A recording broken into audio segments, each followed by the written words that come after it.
ingredients ng ating bibingka or ng ating kakanin, kakailanganin natin dito na itong white sugar, glutinous rice, salt,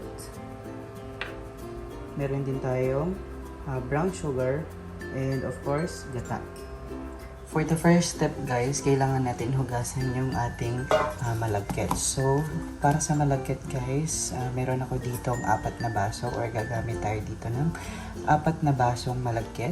And then, isasaing lang natin siya na parang normal na kanin. And then after that, pagkaluto niya, tsaka natin gagawin yung ibang process. So, salin muna natin siya dito. So, pagpasensya niyo na yung aking rice cooker dahil luma na. So, talagay lang natin siya dito.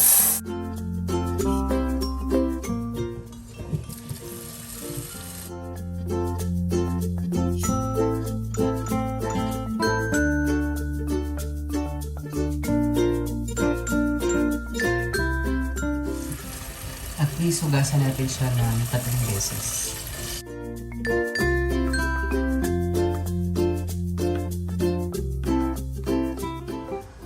So yan guys, nahugasan na natin yung ating malagkit. So now, lalagyan naman natin siya ng tubig.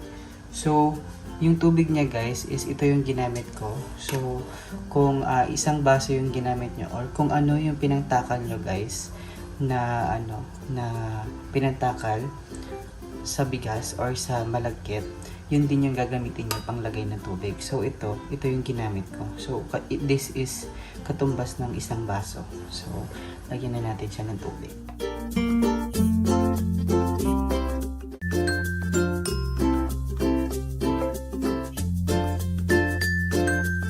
So yan guys, since malagkit siya, ang gagawin natin is papasobrahan natin ng 1 baso na tubig. So, ngayon, maglalagay pa ako ng isa. So, 5 glass na yung tubig natin.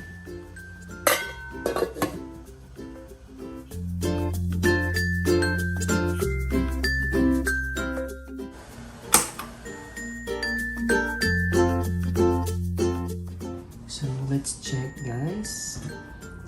Okay, it's already cooked. It's already cooked guys. Now,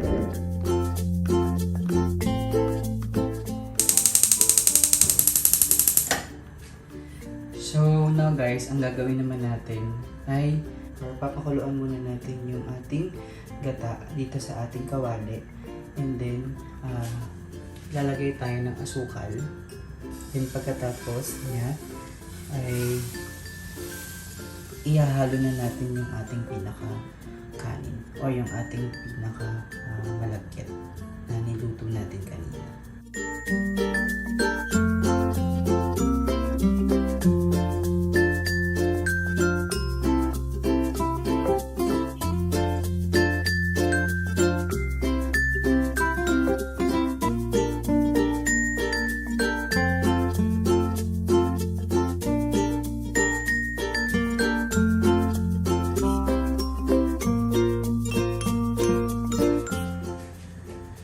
So, ngayon naman guys, maglalagay tayo dito ng puting asukal. So, maglalagay tayo ng 1 cup or 1 baso. At least mga 1.5.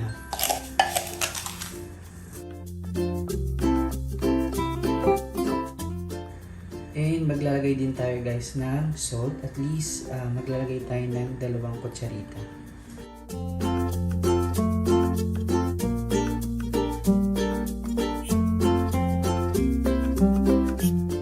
And then, haluin lang natin siya.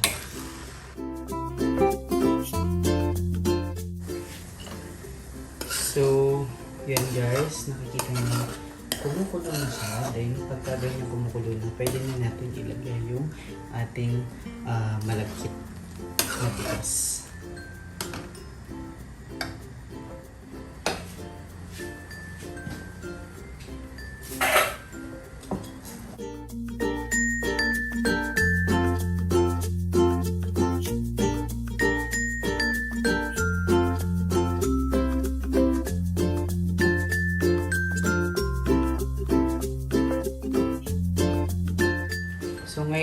isalin na natin guys. Haluin lang natin siya ng haluin. That's maging malapot na siya.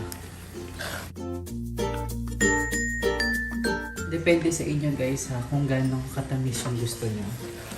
Pero yung ginawa ko ngayon is okay na siya. Saktong-sakto na siya sa tamis.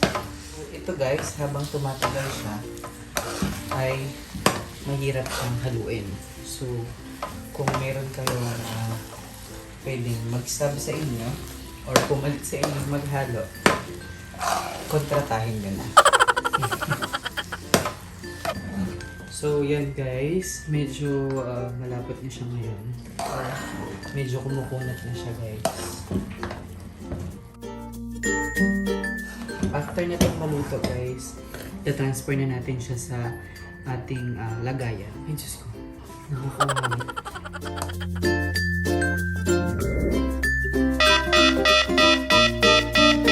So, yung ganitong consistency guys is okay na to. And this is very makunat na yan. So, yun, ita-transfer na natin siya sa lalagyan.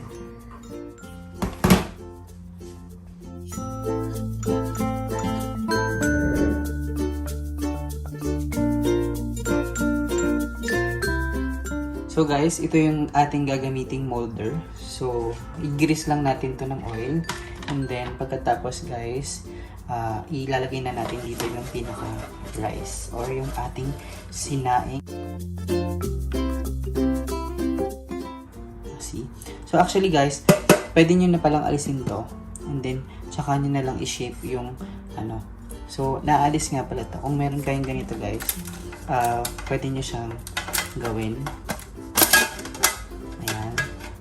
Para hindi tayo mahirapan. Para hindi mahirapan ang ating buhay. So, ganun ang gawin natin. Ayan. So, and then, lagay natin siya dito. So, yan guys. Lalagay na natin.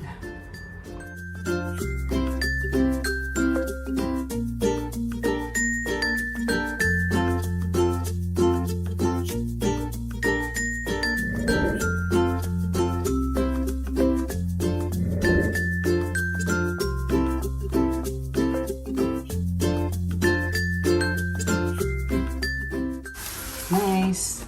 Bilog siya. So, meron pa tayong isa.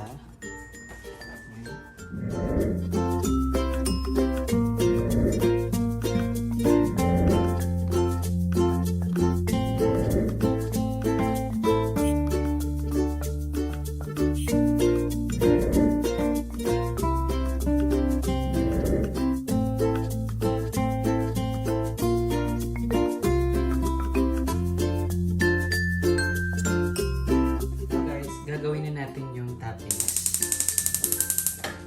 So, ang mga kailangan natin or ang mga kakailanganin natin sa toppings ay syempre, gata. Yes.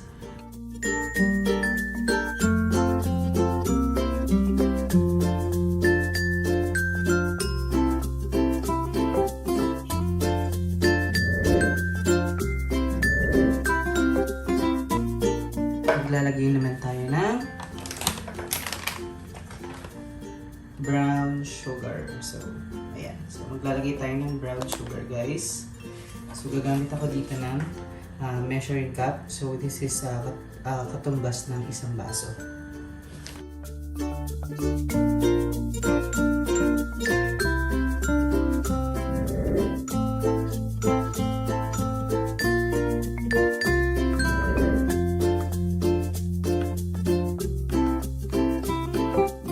Maglagay tayo guys dito ng asin. So, at least 2 kutsarita. Ayan, para at least mabalance yung ano ba, yung ating tamis. Ayan, so haluin nyo lang siya ng haluin guys hanggat sa makita nyo na malapot na siya. So, later, ipapakita ko sa inyo guys kung ano ba yung consistency na kailangan natin. So usually guys, ang bibingka na katulad ng ginagawa natin guys is in-oven siya.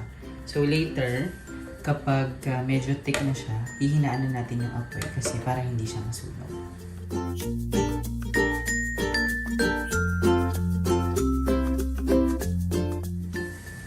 So yan guys, as you can see now, medyo nag-iba na yung kulay niya.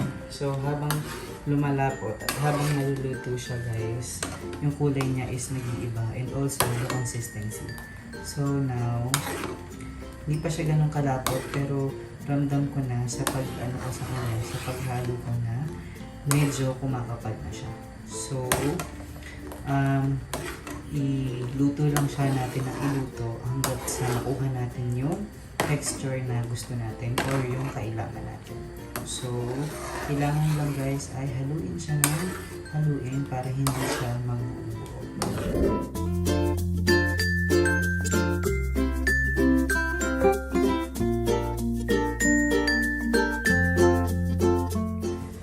So guys, kapag ganito na yung ating mixture, medyo malapot-lapot na siya.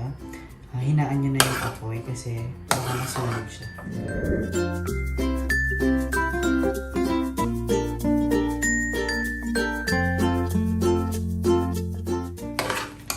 Yan guys, tapos na yung ating yung ating sauce or yung ating toppings. So, mas maigi guys na ilagay siya habang mainit.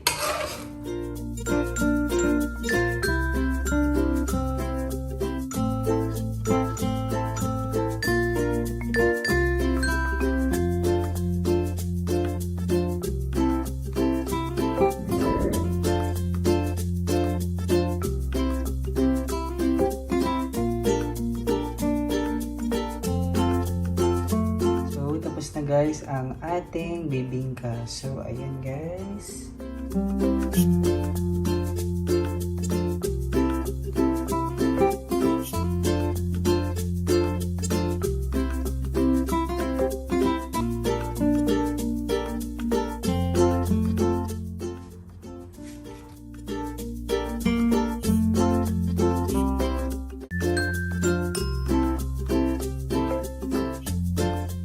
This is our bibingka with grated cheese on the top.